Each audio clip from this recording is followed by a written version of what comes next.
আসসালামু আলাইকুম, welcome back my channel.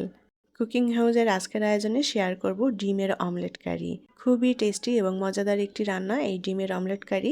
রান্নাটাও একেবারে সহজ, যে কেউ এইভাবে ডিমের অমলেট কারি তৈরি করে নিতে পারেন ঝটপট করে। আমি এখানে একটা কাঁচামরিচ কুচি করে নিয়েছি আর সামান্য পরিমাণ নিয়েছি পেঁয়াজ কুচি। এখন এর মধ্যে খুবই সামান্য পরিমাণ লবণ দিয়ে দেব। এবার পেঁয়াজ এবং মরিচটা একটু চটকে মেখে নেব। পেঁয়াজ মরিচ আমি চটকে মেখে নিয়েছি। বাটিতে আমি 4টা ডিম ভেঙে নিয়েছি। এখন এই ডিম 4টা দিয়ে দেব। ডিমের পরিমাণ চাইলে এখানে বাড়িয়ে কমিয়ে নিতে পারেন, যে যতটা রান্না করবেন। এখন একটা কাঁটা চামচের সাহায্যে আমি ডিমটা ভালোভাবে ফেটিয়ে নেব। আমি ডিমের সাথে এখানে পেঁয়াজ মরিচ দিয়েছি। এখানে পেঁয়াজ মরিচ ছাড়া শুধুমাত্র লবণ দিয়ে ডিমটা ফেটিয়ে নেওয়া যাবে। পেঁয়াজ মরিচ দিয়ে ডিমটা ভেজে নিলে এই ডিমের কারির ফ্লেভারটাও খুবই ভালো আসবে, খেতেও ভালো লাগে। ডিমটা সুন্দর মতো ফেটিয়ে নিয়েছি। চুলায় একটা প্যান বসিয়ে দিয়েছি। এখন এই প্যানের মধ্যে দিয়ে দেব খুবই সামান্য পরিমাণ তেল। একটা ব্রাশের সাহায্যে তেলটা আমি প্যানের চারিদিকে লাগিয়ে নেব। এখন যে ডিমটা ফেটিয়ে নিলাম, এই ডিম থেকে অর্ধেকটা পরিমাণ ডিম আমি প্যানে দিয়ে দেব। চুলার আঁচটা অল্প রেখেছি, অল্প আঁচে ডিমটা এখন ভেজে নেব। ডিমটা বেশ ভালোভাবে শক্ত হয়ে গিয়েছে। এখন এই ডিমটাকে আমি ভাঁজ করে নেব। ডিমটাকে এভাবে ভাঁজ করে তারপরে আমি এটাকে কেটে নেব। এটা চাইলে আপনাদের পছন্দ মতো করে ভেজে নিতে পারেন। ডিমটা ভাঁজ করে নিয়েছি এবং ভাজাও হয়ে গিয়েছে ডিমটা।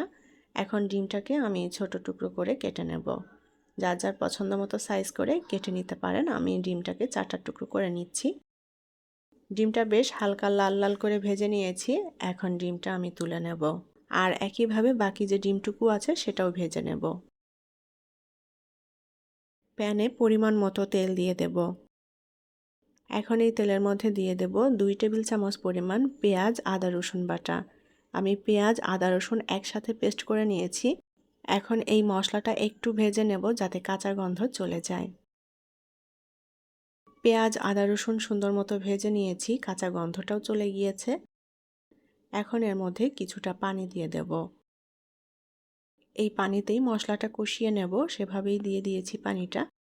এখন এর মধ্যে গুঁড়া মশলা দিয়ে দেব। আমি এখানে লবণ নিয়েছি স্বাদ মতো, হলুদের গুঁড়া নিয়েছি 1/4 চা চামচ, ধনিয়ার গুঁড়া নিয়েছি 1/2 চা চামচ, গরম মশলার গুঁড়া নিয়েছি 1/4 চা চামচ, সামান্য পরিমাণ নিয়েছি গোলমরিচের গুঁড়া, জিরার গুঁড়া নিয়েছি 1/2 চা চামচ, শুকনা মরিচের গুঁড়া 1 চা চামচ। মশলাটা এখন সুন্দর করে নেড়ে চেড়ে কষিয়ে নেব। ডিমের এই কারিতে গোলমরিচের গুঁড়াটা দিলে ফ্লেভারটা খুবই ভালো আসবে, তবে এখানে গোলমরিচের গুঁড়া কেউ বাদ দিতে চাইলে বাদ দিতে পারেন।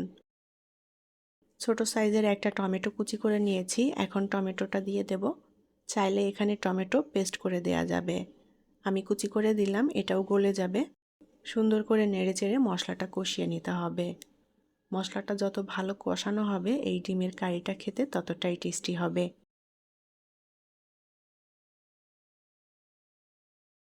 আমি খুব ভালোভাবে মশলাটা কষিয়ে নিয়েছি। মশলা থেকে তেলটাও ছেড়ে দিয়েছে।